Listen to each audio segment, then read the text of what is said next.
Bueno, buenos días, bienvenidos y bienvenidas a esta reunión de trabajo convocada para el día de hoy para ver algunos aspectos relacionados con el funcionamiento de los hospitales del país. Hay un montón de quejas relacionadas con el funcionamiento de los hospitales del país en este sentido, pero previo a eso vamos a abordar un tema relacionado con los compañeros y compañeras de Santa Rosa. Aquí hay algunos compañeros relacionados con ello. Lamentar, tráigame el informe del otro lado. Hay un tema relacionado con algunas destituciones de compañeros en el hospital de Cuilapa, Santa Rosa. Esto a pesar de que había un amparo en su momento que protegía a los trabajadores y trabajadoras de salud en el marco del COVID-19. El amparo es el 703-2020, ¿va? En este sentido, daba como una protección a los trabajadores y trabajadoras de salud, sobre todo aquellos que padecían de alguna enfermedad, que era el tema del famoso resguardo, que les permitía a ellos estar en sus casas o hacer algún trabajo remoto siempre y cuando se estableciera que tenían algún padecimiento, alguna enfermedad o alguna cuestión así. Entiendo que en su momento el hospital de Cuilapa tomó la decisión de destituir a 4 compañeros a pesar de que este amparo les daba la protección y lamentablemente una de ellas falleció. Acaba de fallecer, lamentar, doña Olga Lidia Juárez Castellanos falleció a partir de esta cuestión de las destituciones. Como decía, había un amparo aquí. En ese momento también se discutió ampliamente con los viceministros, el ministro en aquel momento, relacionado a qué tipo de protección daba y los alcances de ese amparo, que finalmente tuvo una sentencia en definitivo para el personal de salud.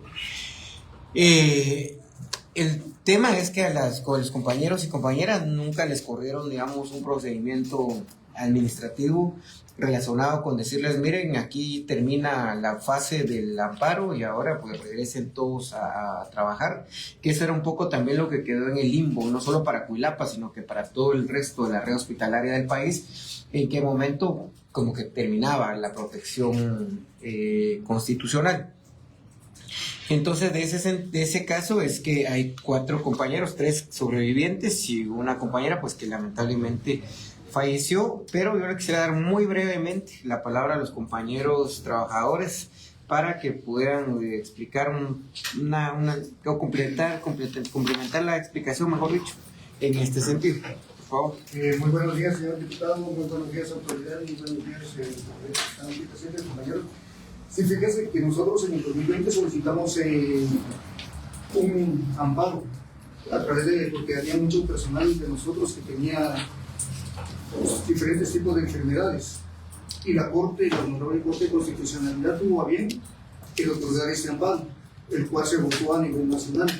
Sin embargo, en el hospital y en la ley de Cuilapa le formulaban cargo a estos compañeros a pesar de esa protección, y los llevaron al término de que les realizaron el proceso de destitución sin haber realizado el proceso administrativo correspondiente, que no les dieron el tiempo correspondiente de defensa, que estipula la ley, para hacerlo breve.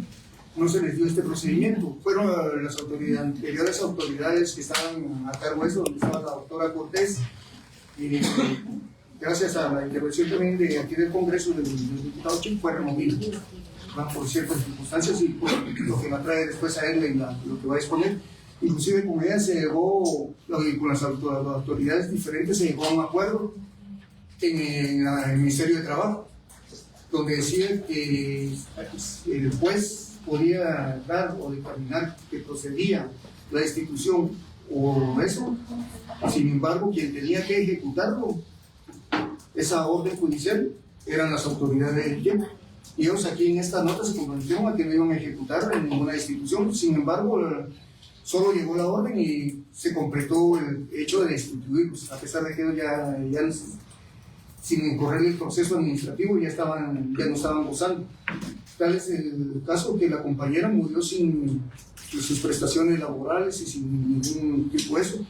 inclusive veremos porque no hay quien pueda reclamar esas retribuciones que también son legales, que las tiene que pedir alguien en el ministerio.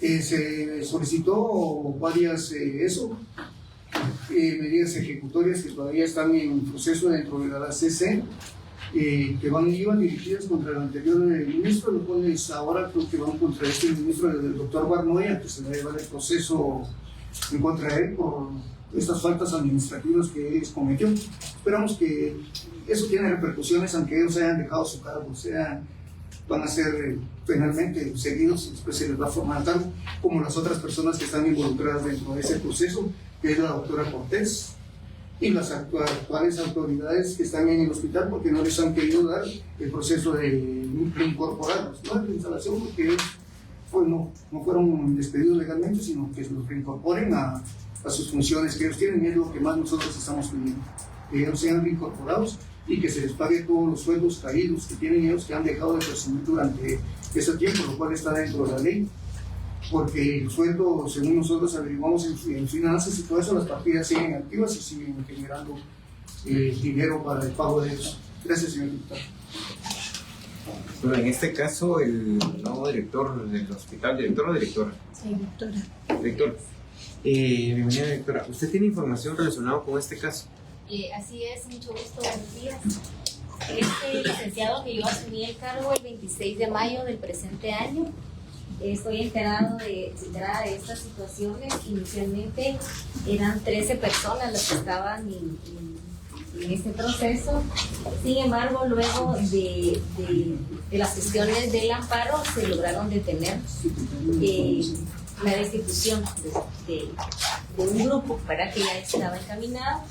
Sin embargo, según veo diligencias, regresaron con nombramiento ya de destitución, acuerdos de destitución del Ministerio de Salud para otras personas, y entonces estos sí se llevaron a cabo. Una de las diligencias que vale la pena mencionar es que de Recursos Humanos indican que luego que la directora de Recursos Humanos y la doctora Cortés realizan las consultas respecto a la procedencia o no de esas destituciones derivado del amparo que mencionábamos, le responden que los acuerdos ministeriales son autorizados por el señor ministro como consecuencia de la declaración judicial del derecho que tiene la autoridad nominadora para dar por terminado una relación laboral o contrato de trabajo. Por consiguiente, es un acto administrativo y legal mediante el cual se da viabilidad a la destitución de conformidad con la ley. Asimismo, se reitera que se debe dar cumplimiento al procedimiento administrativo establecido en la normativa. Y también indican que la autoridad nominadora no es el ente competente para dejar sin efecto una resolución judicial y tampoco está facultada para incumplir con la ley, está atendiendo al principio de la legalidad, el cual indica que los ciudadanos y los poderes del Estado están sometidos a la ley, por ende no son superiores a esta. Esto tiene fecha 23 de octubre del 2024. Entiendo que se hicieron varias consultas y pues en la última indican que se reitera, ¿verdad?, el contenido de esta circular. La última consulta es del 14 de enero y entiendo que posteriormente a esa fecha se llevaron a cabo las destituciones en atención a las instrucciones. ¿Y con qué documentaron el tema de la ausencia de los trabajadores? Entiendo, eso no lo tengo yo aquí a la vista, licenciado, que por incumplimiento de labores, ¿verdad?, por inasistencia. Me acompaña la licenciada Salguero, que es la actual subdirectora de Recursos Humanos, ya había estado en Recursos Humanos también, entonces ya conoce también el tema. Pues realmente a ellos, luego del amparo se dio una orden de que debían regresar a trabajar, ¿verdad?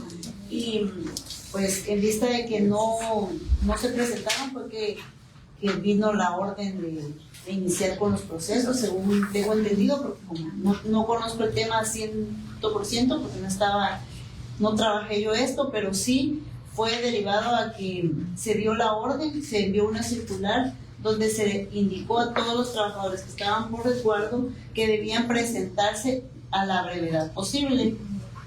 Y las personas que aparecen acá no se presentaron, entonces debido a ello fue que se iniciaron los procesos de destitución. Luego de la reunión fue que se enviaron las solicitudes para revertir lo de las destituciones y se esperaba que no fuera. Aquí están algunas donde la doctora le envía al viceministro, ¿verdad? Con el listado de la persona. Al ministro fue el doctor Francisco, viceministro. Le envió una solicitud donde ella le pide que se deje sin efecto el proceso de él, pero luego de ello fue que llegaron. Es que estaba revisando el tema de los como que solicité informes a ustedes. El tema es que no encontré la circular a la que usted hace referencia, porque realmente eso ya me habían dicho, pero no encontré la circular. Y tampoco los informes circunstanciados hacen relación a ninguna circular. Es que el ministerio envió una circular donde decía que ya daba por finalizado el resguardo. Entonces esta circular, entiendo yo, que fue la que se envió a los jefes de servicio para llamar a las personas que estaban en el resguardo, que se presentaran. Pero, o sea, ¿no tienen ustedes un registro de que efectivamente le llamaron a ellos? La verdad, no tengo conocimiento sobre esto. Buenos días nuevamente. Fíjese que sí, se realizó un llamado a estos compañeros, los cuales hay un acta donde ellos sí se presentaron después de la pandemia. Inclusive se les dijo que el 703 aún no ha sido removido. Todavía, si usted va a la corte, todavía se encuentra en estado vigente, porque el ministerio no sometió eso a ningún proceso de que dejara fuera el 703. Sin embargo, a través de que Recursos Humanos en su momento, no usted, en su momento que estaba, aclaremos también, en su momento sí los citó a ellos y ellos sí se presentaron a laborar. Con la sorpresa fue que después de ellos de haberse presentado a laborar, les presentaron donde ya no asistieran porque ya estaban destituidos y les presentaron un acta. Ellos, a pesar de eso, se siguieron presentando, pero no se les fue tomado en cuenta ya la asistencia ni les dieron funciones. Gracias. ¿Y tienen registro de eso? Sí, hay registro de eso. Sí, hay registro de eso. Ya está el acta que la deberían tener, o sea, debería de obrar en el informe que elaboró Recursos Humanos, pero de plano lo vio. De hecho, una muestra de que ellos regresaron a laborar fue el acta que se levantó el 25 de julio en el 2024, cuando acudimos a la Inspección General de Trabajo, en donde asumió el compromiso de la unidad ejecutora de no notificar las destituciones, ¿verdad? Pero que los compañeros se encontraban laborando. De hecho, la destitución se llevó a cabo el 31 de enero de este año. Entonces, y el acta de la Inspección de Trabajo se levantó el 24 de julio del 2024. Y a ellos se les destituyó ahorita en este año, en enero. En este caso, venía licenciada de doctoría. ¿Cuáles eran los alcances de esta nota a la que han hecho referencia los compañeros? ¿O el acta que firmaron en la Inspección General del Trabajo?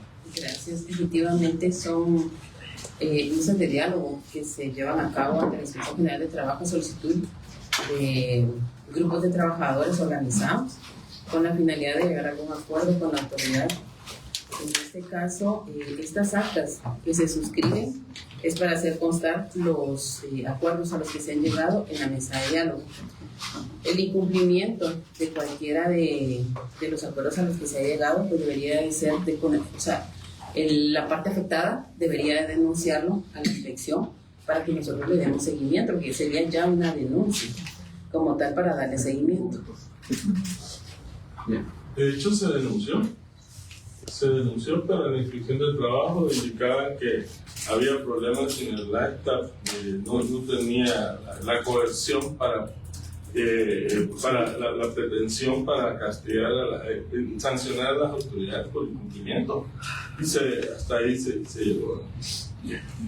Solo para acotar también lo que dijo el compañero, dentro de ese mismo proceso se dijo que, y se hace alusión a lo que está diciendo la compañera de Recursos Humanos, que es un acto del señor ministro en ese su momento, pero después quedó establecido, señor diputado, que existe la desconcentralización de las unidades ejecutoras del Ministerio de Salud Pública, donde, por así decirlo, cada director es un pequeño ministro dentro de su jurisdicción. Entonces él podía tomar la decisión de realizar las instituciones o no realizarlos, lo cual no estaba en contra de esa nota que lo mandaron eso. Y aparte que esto únicamente fue girado a través de asesoría jurídica, o sea, solo como una opinión jurídica, no le estaba dando, no, en la nota no indican tampoco que deben de cumplir específicamente eso, porque si no es de esa accesibilidad o esa jurisdicción que tiene supuestamente que existe en cada uno de los 10 es relativa. Disculpe, señor. Pero mire, lo que vamos a hacer en este caso, porque creo que hay muchos elementos que no están del todo de conocimiento de las nuevas autoridades, tanto del Ministerio de Hospitales como del hospital, es ver la posibilidad si la Inspectoría General de Trabajo puede hacer una verificación de cómo se dio este proceso de destitución. Un poco porque todavía existe una sentencia relacionada con este 703. La resolución, también hay que decirlo, es un poco amplia en el sentido de indicar únicamente que había un tema de resguardo. En ese sentido, la resolución no del todo establece, digamos, como cuáles eran los parámetros de observancia para este tema del resguardo. Eso al final, si lo quieren ver así, es un tema de ventaja para el trabajador o trabajadora, porque al final el COVID del todo no ha sido desterrado, digamos, lo de la sociedad guatemalteca. Sigue, digamos, estando todavía el tema de la enfermedad. Cambió el tema de la orientación, ya no es una pandemia, sino que ya lo dejaron más como un tema endémico, pero al final del día sigue estando en este sentido. Creo que es un tema de análisis jurídico, y el tema de lo del amparo en función de lo que está, pero creo que sí es oportuno el poder hacer esta revisión para buscar los mecanismos. Aquí está PGN también, para buscar los mecanismos de cómo reincorporar a estos trabajadores en función de que no salgan afectados a partir de que había una resolución legal.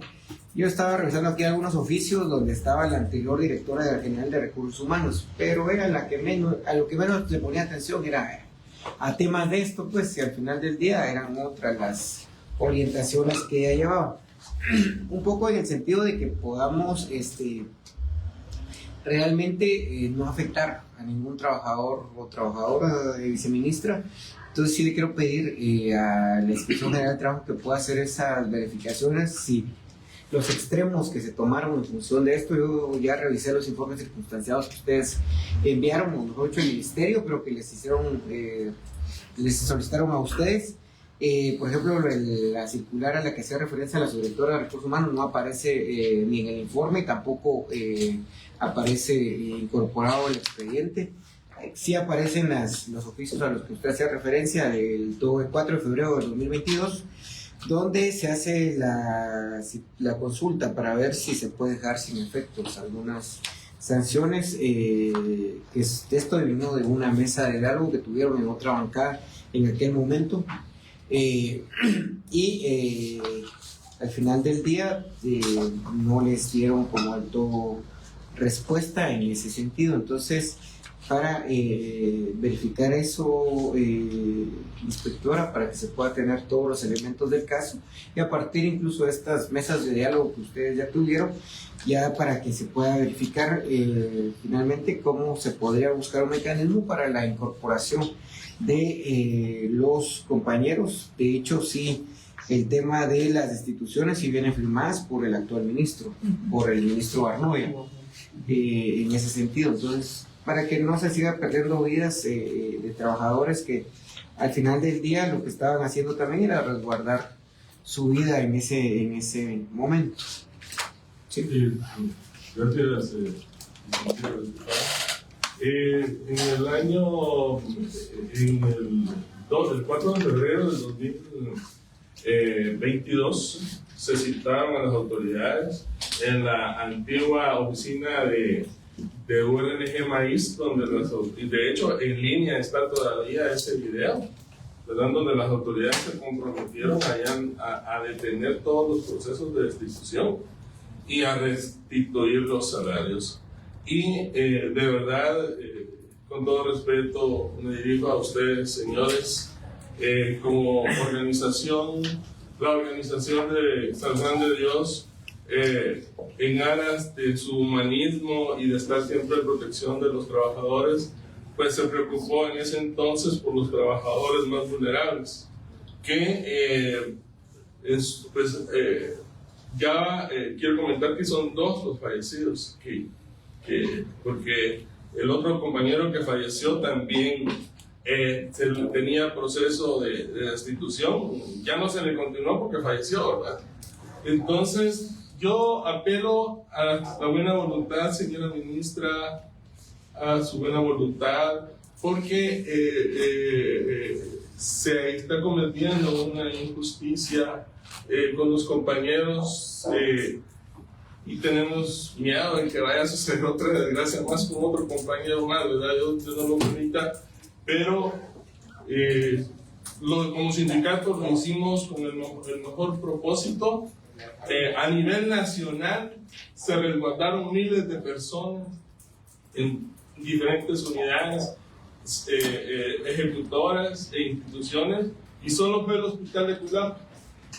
De hecho, el señor diputado, que también citó en su momento, dio a entender que había una mala fe en su momento por las anteriores autoridades de hacer como castigar al trabajador o algo así, pero realmente quedó en evidencia que sí había una injusticia. Los ponemos en sus manos para que por favor nos ayuden a restituir a esos 3 compañeros. La compañera está perdiendo su pensión, su post-mortem, ¿verdad? Ni siquiera el auxilio póstumo también se lo están negando, ¿verdad? Apelo nuevamente a cada una de las autoridades para que nos puedan ayudar con estos compañeros. Gracias, señor diputado. Muy bien. Entonces, solicitaría a la Inspección de Trabajo que pudiera hacer las verificaciones y la documentación necesaria, por favor, de este tema para buscar un mecanismo de poder incorporar nuevamente a estos compañeros y compañeras. No sé si va a ser bajo la misma modalidad en la que ya estaban, pero la idea es poder de alguna forma reparar algún nivel de daño que se pudieron haber sufrido a partir de estas destituciones. Mire, este tema del COVID ha dejado un sinfín de daños colaterales. Todavía estamos revisando temas de estos y yo he estado aquí cabalmente ahorita que entraron las compañeras, estaba firmando un nuevo requerimiento de información al Ministerio de Salud para ver el tema de todo lo que sucedió con el tema del COVID. Todavía hay un montón de rezagos en este sentido. Imagínense que la máquina que habían donado de los españoles para el tema de la fabricación de mascarillas estuvo desde el 2020 desaparecida. Hasta una citación que yo hice en esta misma oficina a las anteriores autoridades del Ministerio de Salud, como han habido diferentes cambios, a las 2 ex viceministras, tanto a la de hospitales como a la administrativa, por alguna razón, no me pregunten cuál, a la semana de que les había fijado un plazo para que me dieran un informe relacionado de dónde estaba la máquina, apareció aquí en la bodega de la zona 8, ahí donde están las espúnicas. Y cuando usted empieza a pedir los informes relacionados con la documentación de qué tanta mascarilla se hizo, no aparecen ahora registros. Lo que aparece es un pequeño registro de salud que no da de cuenta más de 5,000 mascarillas fabricadas ahí, pero no le dice a usted dónde las distribuyeron. Y así, le podré ir ejemplificando un montón de situaciones que vamos a ir documentando y que seguramente en su momento a usted le va a usted o a su equipo le va a corresponder finalmente hacer un inventario nuevamente de todo lo que estuvo ahí, porque cuando nosotros fuimos en su momento a verificar que el hospital, que todavía estaba en un tema de construcción, el tema del hospital de Parque de la Industria, por ejemplo, encontramos un montón de insumos que ahorita en informes que el Ministerio de Salud nos ha dado no aparecen. Todo el tema de las camillas no aparecen. Hay 1.350 millones de quetzales que ahorita no hay registros de cómo fueron ejecutados. Y eso que es una primera fase la que tenemos ahorita. Son 1.350 millones de quetzales que no aparece documentación de cómo y a dónde fue a dar. ¿Y por qué traigo a colación a eso, viceministra? Porque este tema del COVID afectó y golpeó bastante a los trabajadores y trabajadoras de la salud en su momento. A mí nunca se me va a olvidar que hubo un doctor en el Parque de la Industria que luchó por los derechos del personal que estaba en el hospital Parque de la Industria. En su momento nosotros lo visitamos un sábado, que eso sí me recuerdo muy bien, un sábado porque se estaba viendo la gestión de los recursos para pagar salarios y todo el personal. Y el día martes aparece una esquela en el Facebook por parte del Ministerio de Salud lamentando la muerte de ese médico. Lo peor fue que no le pagaron sus 2 meses de salario, todavía está ni siquiera sus 2 meses de salario, no se sabe siquiera si le pagaron a la familia esos 2 meses de salario, pero así un montón de gente que estuvo sufriendo en ese momento todas las consecuencias colaterales del COVID. Mientras Miguelito estaba comprando una mansión allá en Zacatepeques, todavía hay gente como los compañeros que están aquí que están tratando de pelear sus derechos a partir de que son secuelas vivientes, digámoslo de alguna forma, del tema del COVID. Sé que no es todo su responsabilidad, viceministra, pero creo que es oportuno poderle buscar una solución a esto para que los trabajadores no sigan siendo afectados. No sé si tienen. No solo mencionar que nosotros vamos a estar esperando el informe circunstanciado para entonces ya sentarnos con el hospital de Cuilapa para ver la mejor manera de poder revertir lo que ya está, pero sí necesitamos la información de todo para poder tomar una decisión oportuna. Y sí, bien como lo menciona la unidad ejecutora, es la responsable de toma de decisiones dentro del hospital, pero en ciertos casos, cuando ya son procesos de destitución, ya viene la parte de recursos humanos a nivel central, que también tiene alguna intervención. Pero vamos a estar dando seguimiento al proceso.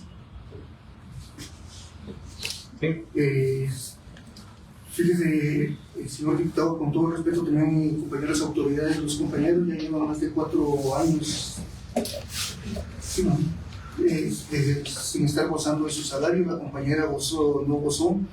Eso, pues nosotros no es por presionarlo ni es por eso, pero sí necesitaríamos una respuesta en el menor tiempo inmediato. Y usted tiene toda la razón, señor diputado, el médico estaba con nosotros falleció, y ahí fue donde también se vio que el instrumental del laboratorio clínico de rayos X y de hemodiálisis que estaba en el famoso hospital de Parque de la Industria, mejor no digo, pero no se encuentra el equipo de laboratorio que fue suministrado de última tecnología. No sé si ustedes sabrán dónde se encuentra, ¿no? Pero nosotros hasta las investigaciones que tenemos no está, pero ese es otro tema que el doctor Chic va a tocar. Lo que a nosotros nos interesa es que los compañeros ya llevan el tiempo suficiente, ya más que eso para, sin gozar de su salario. Ya murió una persona, otro compañero, perdón. Uno no se decidió el proceso porque murió, los otros compañeros también están ya... tienen una diabetes y ya tienen casi un proceso renal, entonces no sé, no les estoy diciendo que den prioridad a eso, sino que lo trabajen en un tiempo normal o bien establecido. Ustedes saben que el diputado Chic también vio en UNSEC que para un trámite de jubilación pasan hasta 3 o 4 años para que emita una resolución UNSEC y los compañeros se pueden jubilar y todo eso. Y bueno, nosotros, con todo respeto, señor diputado, no queremos que suceda eso con el informe circunstanciado que debe dar el Ministerio de Trabajo. y que tampoco el Ministerio de Salud responda en un tiempo prolongado. Entonces, tal vez lo que vamos a hacer es que le va a pedir a inspección que corra un poco para ver si de aquí al 27 nos puede tener ya como un informe preliminar. Creo que es nombrar a alguien que es realmente la cuestión es un poco más documental que presencial el asunto, digamos, es el tema. Ahí lo que necesitamos es que su equipo jurídico de inspectora nos lea el amparo y que indique como cuáles son los alcances de esa protección constitucional que estaba en su momento, y un tema más documental, digamos, en ese sentido, para poder tener un informe y ver la posibilidad de volver a hacer una segunda citación donde ya esté otra vez Viceministerio de Hospitales, el Hospital de Cuilapa, Comunidad Ejecutora, Inspección General del Trabajo, PGN y los trabajadores, para tratar de tener ya más o menos una propuesta de cómo poder hacer la reincorporación de estos trabajadores nuevamente, para que al final del día pues darle una solución. Sé que hoy no se va a poder resolver este tema porque en algún momento hay cosas que todavía hay que buscar. Como les decía, yo sí tengo un informe, todo esto que estén aquí es el informe que el ministro muy bien hizo llegar, pero hay algunos documentos que no están, digamos, esto de la circular yo no lo tengo, entonces habrá que irlo viendo, y tampoco tengo del todo lo que tienen los trabajadores, y creo que eso es lo que habrá que ver. Disculpe, señor ministro, en su momento las autoridades del ministerio pidieron, cuando salió el 703, pidieron una ampliación, una revisión y una explicación del amparo, lo cual la CC tuvo su bien a decirle que eran todos los trabajadores que gozaran de una enfermedad en la cual ponían en riesgo su vida. O sea, ahí ya también el ministerio ya ahorita no tenía, pero se encuentra desfasado ante esa situación. Los compañeros a través de la CC gozaron de ese derecho, o sea, ya no hay más ampliación ni más apoyo que dar ellos buscar. Gracias, señor diputado. Buenos días, diputado. Buenos días, autoridades. Yo soy uno de los trabajadores que fue destituido. Yo comencé a laborar en el Hospital de Cuilapa en el 2009. Mi área es lavandería. Cuando comenzó la pandemia, yo estuve lavando la ropa infectada de COVID por 7 meses. Luego que ya salió el amparo, me vi en la obligación, que estaba bastante malo de salud, me vi en la obligación de acogerme al amparo, ¿verdad? Y luego pues me acogí al amparo y ya comenzaron nuevamente las células de notificación, las células de despido, y cumplimos, los compañeros también cumplimos con todos los requisitos que el hospital pedía: certificación médica, historial médico, y todo está entregado al Hospital de Cuilapa. Entonces esa fue la situación, y ahora llevamos ya 10 meses, a partir de enero del 31 de este año, que no gozamos de salarios, de ningún beneficio. Aún ya el IX nos está imprimiendo, nos está cortando nuestra atención, ya no nos quieren atender, y las medicinas, ustedes saben que son bastante caras cuando es hipertensión y diabetes. Y pues la verdad que se hizo un informe circunstanciado al ministerio, se le entregó al viceministro Obson, se le hizo el informe circunstanciado y la resolución fue negativa a favor nuestro, pero sí hay un informe circunstanciado del Ministerio de Salud, ¿verdad? Entonces, después de eso, que antes de que fuéramos despedidos, nos presentamos a trabajar, trabajamos varios meses. Hay un acta en el hospital donde las autoridades firmaron y todos los trabajadores firmamos, donde todos entramos a trabajar normalmente. Ya estábamos trabajando, y según pues de que no se iba a seguir los procesos, y cuál fue nuestra sorpresa, que el 31 de enero nos despidieron a todos, ¿verdad? A 4 personas, ahora ya solo vemos 3. ¿Verdad? Pero ustedes han de saber el mantener una familia, en estar uno enfermo y no tener ya dinero para sobrevivir, ¿no? Las compañeras aquí están, ahorita pues ustedes también me ven gordito, que ya me voy estableciendo con tanto filete, ¿va? Pero sí, con todo corazón, señor autoridades, señor diputado, que nos apoyen en ese punto. Yo les agradezco por su atención y por habernos escuchado. Gracias. Entonces, sí, diputado, solo solicitó el apoyo para poder tener la documentación copia o escaneada para poder realizar el análisis que se está solicitando y tener pues el informe para cuando a la fecha que se está solicitando. Muy bien, entonces yo le voy a mandar que nosotros tenemos acá escaneado, pero no está completo porque es lo que nos mandó el ministerio. Compañeros, yo les pediría que ustedes también puedan trasladar lo que ustedes tienen a la inspección de trabajo, y a partir de ahí pues ya ustedes indicarán si hace falta algo más. También le vamos a mandar el amparo y el amparo de la sentencia de amparo que está ahí en ese sentido para poder revertir. Entonces no sé, compañeros, si hay algo más para cerrar este punto, porque estamos seguir con lo demás. Y también para ver si no, si PGN e inspección quieren quedarse, pues está bien, si no, para que puedan continuar. Solo que estamos muy agradecidos con su apoyo, señor diputado. El último punto. Entonces, si inspección de PGN quiere continuar la reunión, está bien, si no, pues pueden continuar con sus labores. Gracias, muy amable, señor. Y lo mismo los compañeros. Le agradecemos mucho. Mucho gusto. Todavía falta que me guste de Cuiapa, ¿verdad? Sí, pero si no, lo borramos.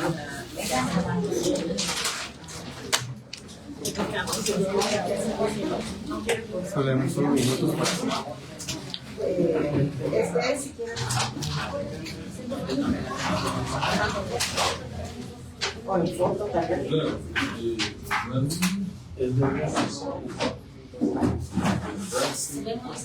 Hasta luego. Sí, gracias.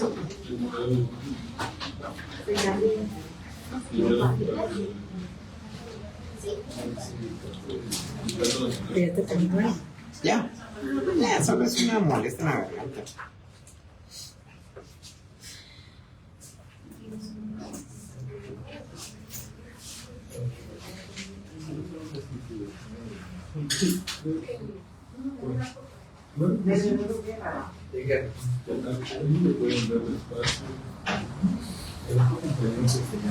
Ahí vi que fue Soledad.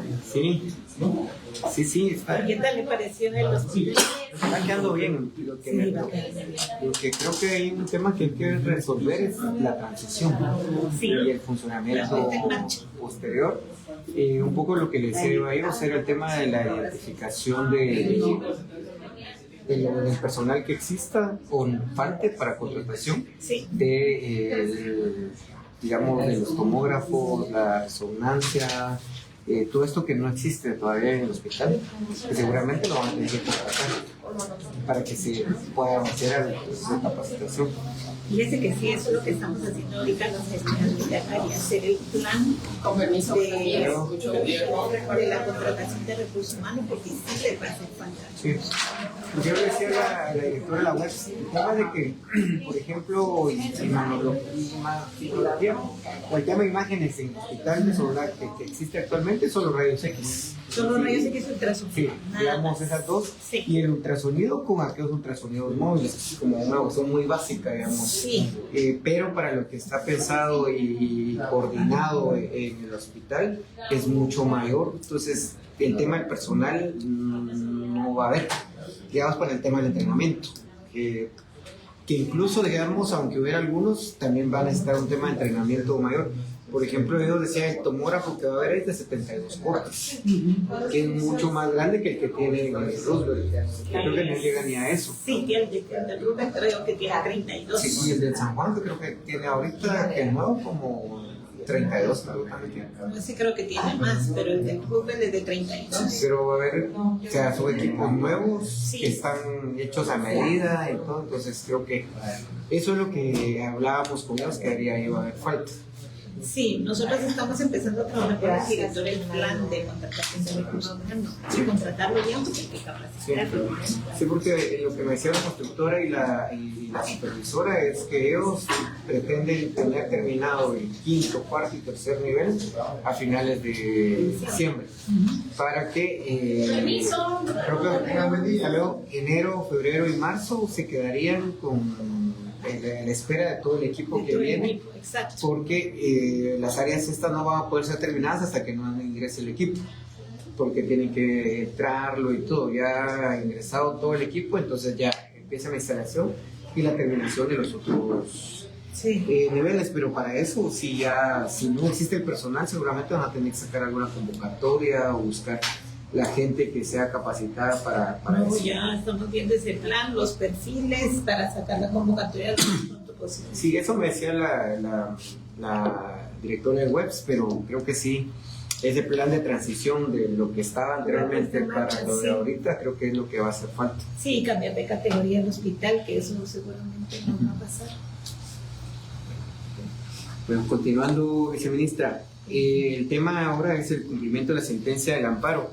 Ahí hay un amparo que ya está otorgado en definitiva, que va en función del abastecimiento de medicamentos, material médico-quirúrgicos y laboratorios en toda la red hospitalaria del país. Así es. Ahí incluye, con especial énfasis en el San Juan de Dios, Roosevelt creo que es el otro, y el CAIMI del Ixcán, aunque ese le corresponde al primer nivel de atención, los hospitales sí. En aquel momento, viceministra, se presentó esto porque había un tema de bastante precariedad en el sentido de los medicamentos en el Hospital San Juan de Dios. De hecho, estuvieron en una crisis que incluso los llevó a tener que prestarle medicamentos a otros hospitales.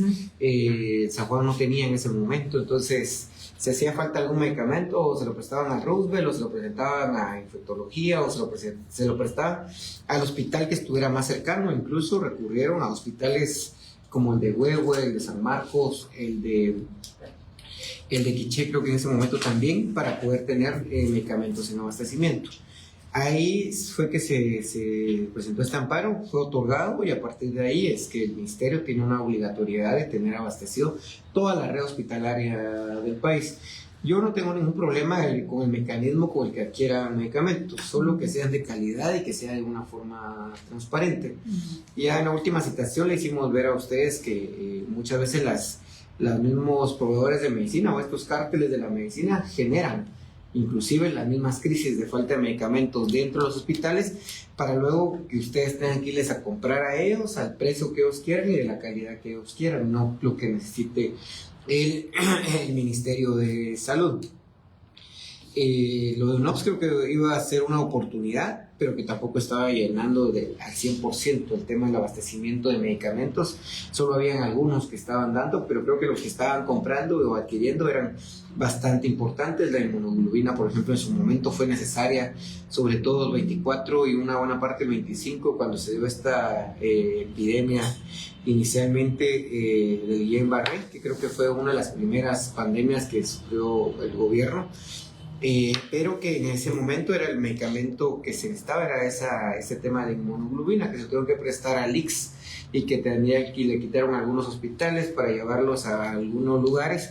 Incluso yo visité cabalmente en esos momentos hospitales como el de Sololá y decían, mire, mejor si ni se enteran que tenemos nosotros aquí, porque nos la van a querer quitar o prestar para cubrir la necesidad que tienen ellos, pero era entendible que había un tema de necesidad real. Entonces, por eso fue que se presentó esta acción, para que pudieran tener las herramientas necesarias y en su momento, pues incluso en cumplimiento de una sentencia judicial, poder tener mecanismos que les permitieran abastecerse de medicamentos, material médico quirúrgicos y reactivos para laboratorios. Entonces, para conocer, viceministra, cómo está con el tema de abastecimiento de medicamentos en la red hospitalaria, cómo van a cerrar el año y cómo van a recibir el próximo año.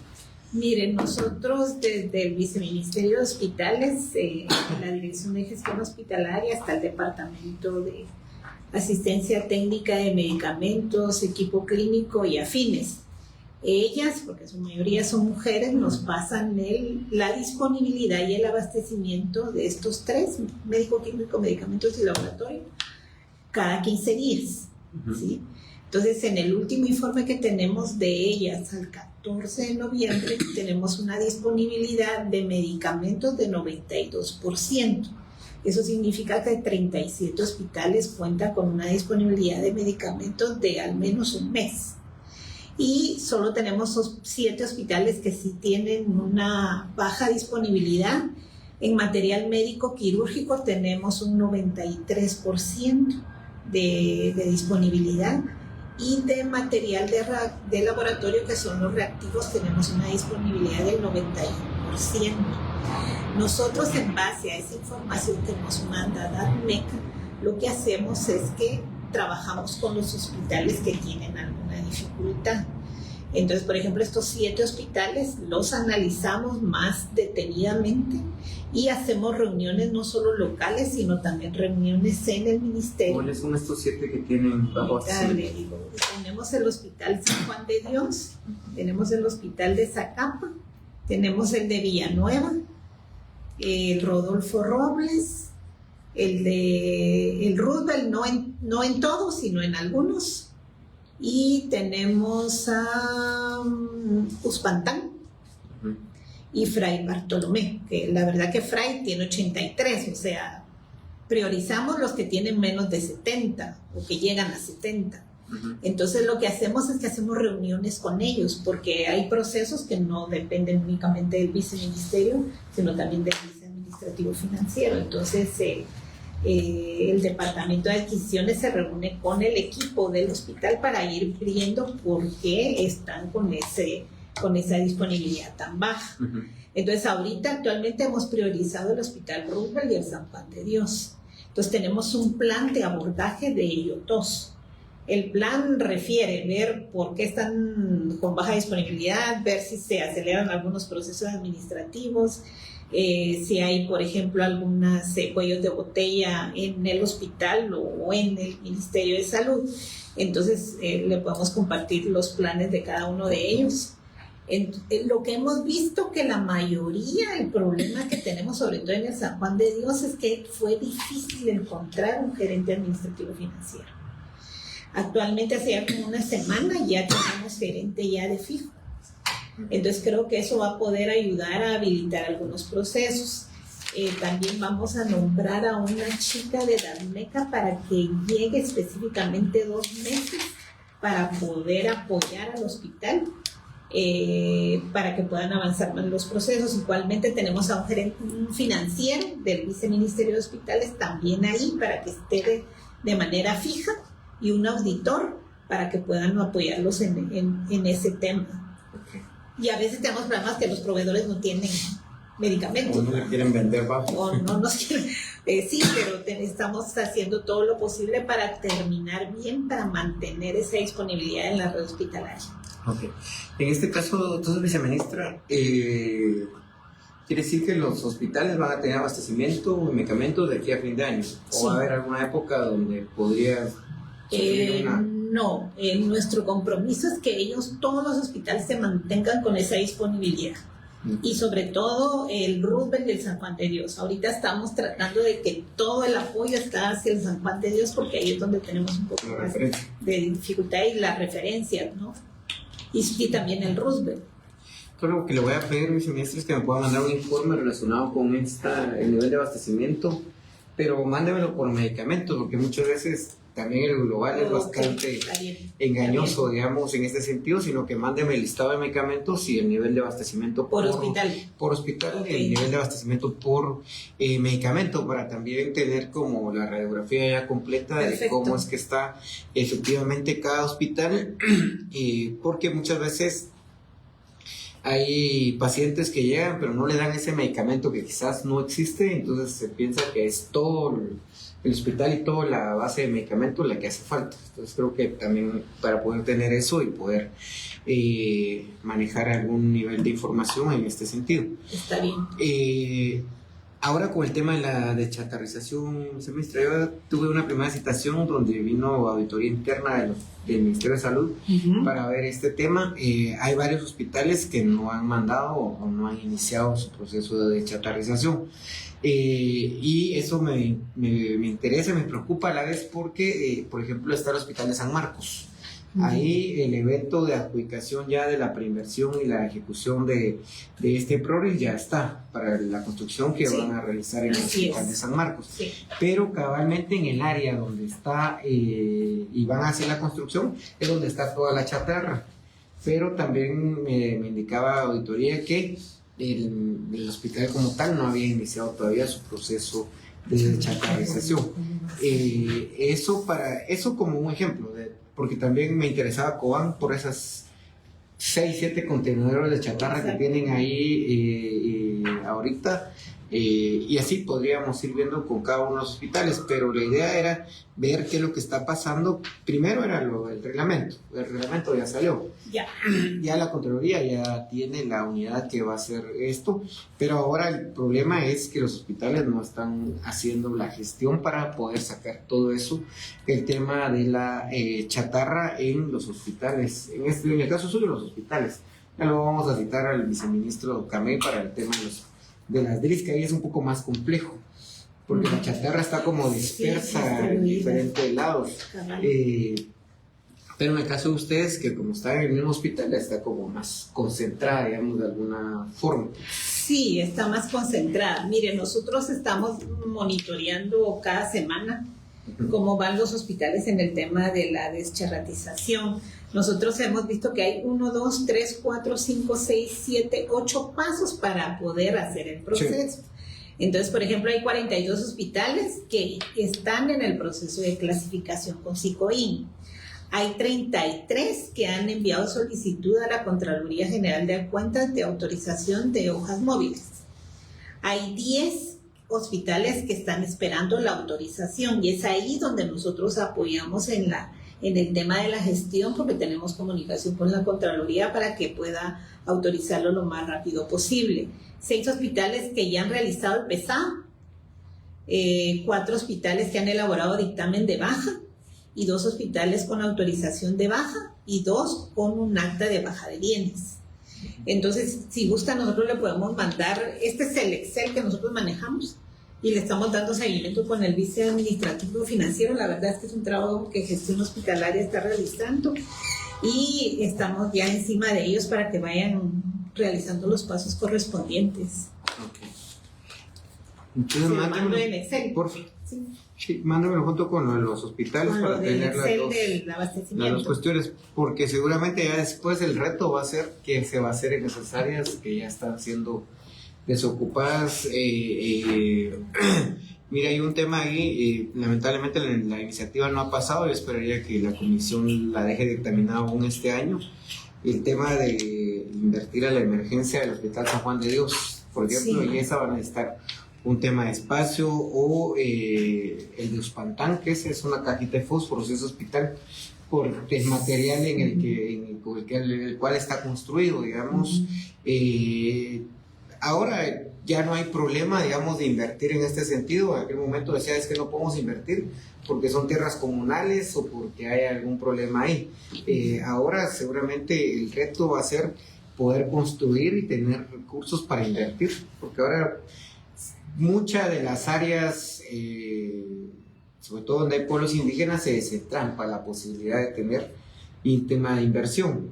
Sololá, Guatemala como departamento, Chiquimula, Alta Verapaz, Baja Verapaz, todos estos lugares donde hay tierra comunal, básicamente se desentrampan las posibilidades de poder invertir. Y ahora ese va a ser el reto, pero específicamente en el hospital de Uspantán hay varios retos, viceministra: tema de infraestructura, tema de personal, el tema de fortalecer la atención. Yo tengo que reconocer que los saludistas hacen todo lo que pueden con lo que tienen. Incluso hay pediatras que se han metido al tema de desarrollar el tema de la terapia respiratoria, aunque no sean, tengan los conocimientos, pero han ido desarrollando por sí solos esta parte, pero los espacios en ese hospital son bastante pequeños. Para todo el tema, yo la última vez que visité Uspantán, la pediatría es bastante pequeñita y ese día estaba sobresaturada. No solo es pequeña, sino que había una alta, había muchos pacientitos en ese momento. Y en el tema de la emergencia, por ejemplo, solo había una doctora para emergencia. Lo que le hacía él, le apoyaba un poco a ella, era que estaban los EPS. Entonces se respaldaba con los EPSistas para poderle dar atención a los pacientes, pero el hospital de Uspantán sí tiene una serie de dificultades, y aparte de que como es el hospital cercano a la zona Reina y a una parte de Cobán, mucha de la población llega a ese hospital cabalmente. Entonces, la idea, viceministra, es también tratar de ver en una mesa técnica. La iniciativa está presentada, yo esperaría que los diputados todavía le den dictamen favorable y que pasara, porque ahí se está dejando 150 millones de quetzales solo para Ospantán, para tener recursos para eso, porque básicamente hay que hacer un remozamiento o una ampliación de servicios.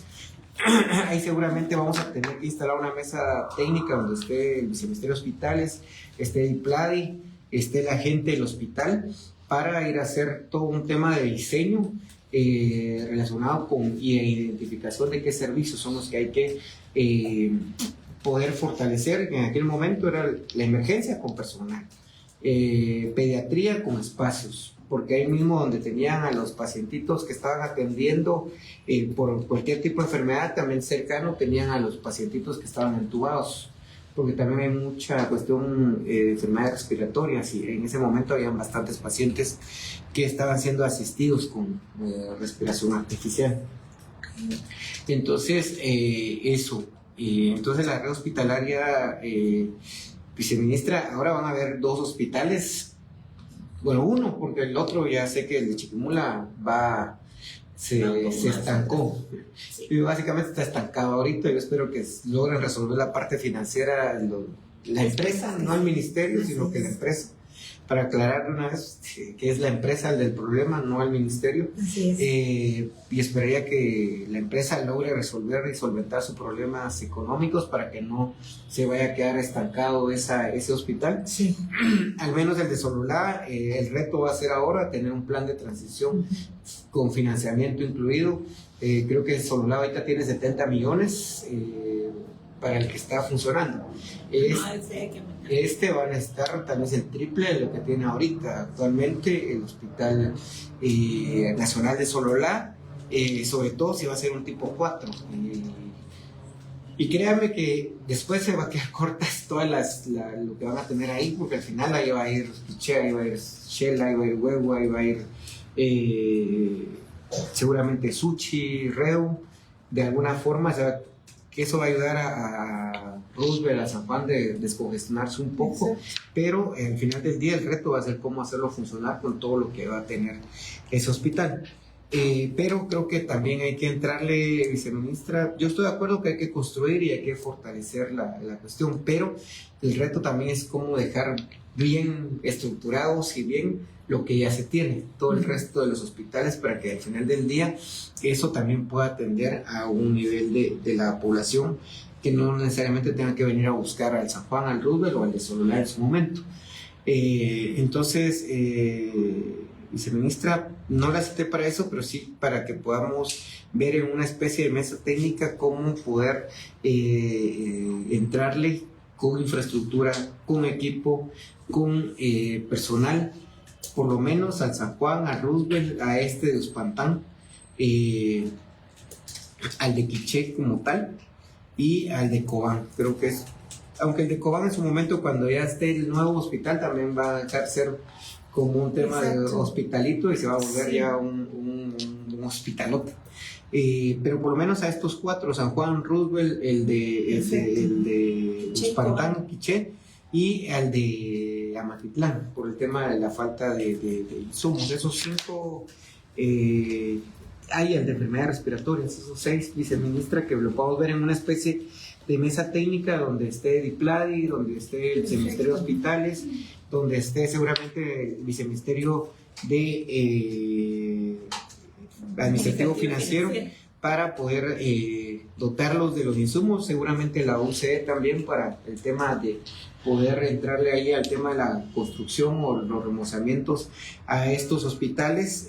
La UCE va a dejar de ejecutar un montón de recursos que hace falta en infraestructura hospitalaria.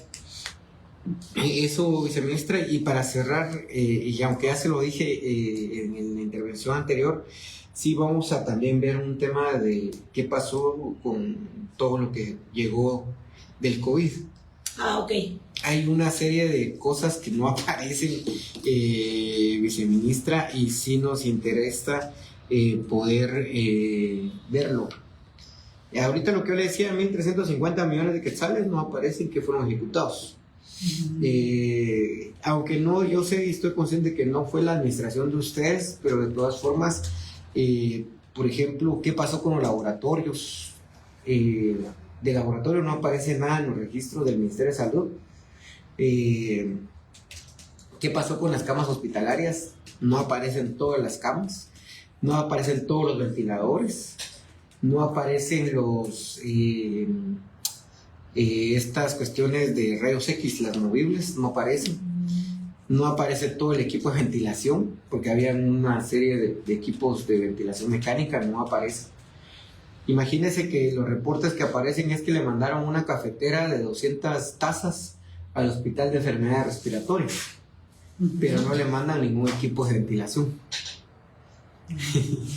Le mandan al Hospital de Escuintla, en teoría, también otra cafetera de no sé cuántas tazas de café, pero no mandan ningún equipo de ventilación, pero tampoco mandan ningún equipo de rayos X de esos movibles. Y de esos hubieron un montón. El Hospital Parque de la Industria tuvo dos momentos, viceministra, uno cuando tenía 200 camas y el otro cuando tuvieron 250, casi 300 camas. Ustedes casi que ya no vinieron a ver del todo el tema incluso el cierre de los hospitales, pero incluso creo que el tema del cierre de los hospitales en su momento fue tan abrupto que era para no dejar constancia de lo que se había perdido. Yo aquí tengo todo el reporte de las donaciones, incluso las donaciones no aparecen. Y entonces, así como están con el tema de los NOPS, viceministra, creo que el ministerio debería de reaccionar con este otro tema del COVID, porque no aparecen una serie de situaciones.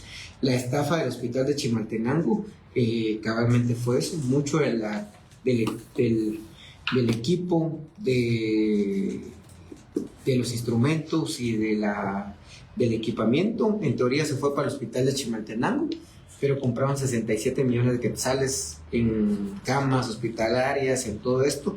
Entonces creo, viceministra, que va a quedar una buena parte todavía que resolver. Seguramente las vamos a citar en su momento para explicarles qué es lo que tenemos, pero también para que ustedes nos puedan indicar qué es lo que está. Entonces le voy a mandar la nota hoy por escrito ya formalmente, porque lo que le quiero pedir es que si pueden ustedes hacer un barrido de qué fue lo que llegó qué es lo que está en los hospitales en este momento de producto del COVID proveniente del Parque de la Industria, Hospital Temporal de Zacapa, del de Quetzaltenango, del de San Benito, porque creo que ahí, viceministra, va a haber una serie de actos de corrupción y de colusión bastante delicada. Un poco para que no le salpique a los directores que ustedes están poniendo en este momento, porque cuando se dio el cierre de estos hospitales temporales, todavía los directores que estaban en los hospitales que supuestamente recepcionaron eran de esa administración también. Entonces yo solo espero que lo que supuestamente llegó a los hospitales y que están en acta, efectivamente sí estén físicamente, y que no sea solo en papel que están y que físicamente no haya nada. Eso porque creo que sí es importante, viceministra. Como le digo, nosotros ya estamos en esa parte, pero sí nos interesa tener aún más elementos de esto que sucedió con el COVID. Okay. Entonces, y hoy le mandamos también la citación para la próxima semana para ir a visitar el hospital de Amatitlán. Como ahora ya seguramente el presupuesto queda definido esta semana, pero ya hay más tiempo la otra semana. Creo que tenía la otra semana programado ir a Matitlán. ¿Qué fecha está? Si gusta, entonces si quiere, me manda qué fecha quiere usted, y ahí sí solo tenemos programada ya una visita. Entonces así solo nos sumamos entonces para que no haya ningún. Sí, porque entonces, tenía programado ir perfecto. ahí. Entonces los informes, viceministra, para el día viernes, por favor, Va, para tenerlos acá y poder darle seguimiento. Sí, eso se los mandamos ya que allá lo tenemos. Perfecto. Entonces agradecerles y doy por cerrar esta situación.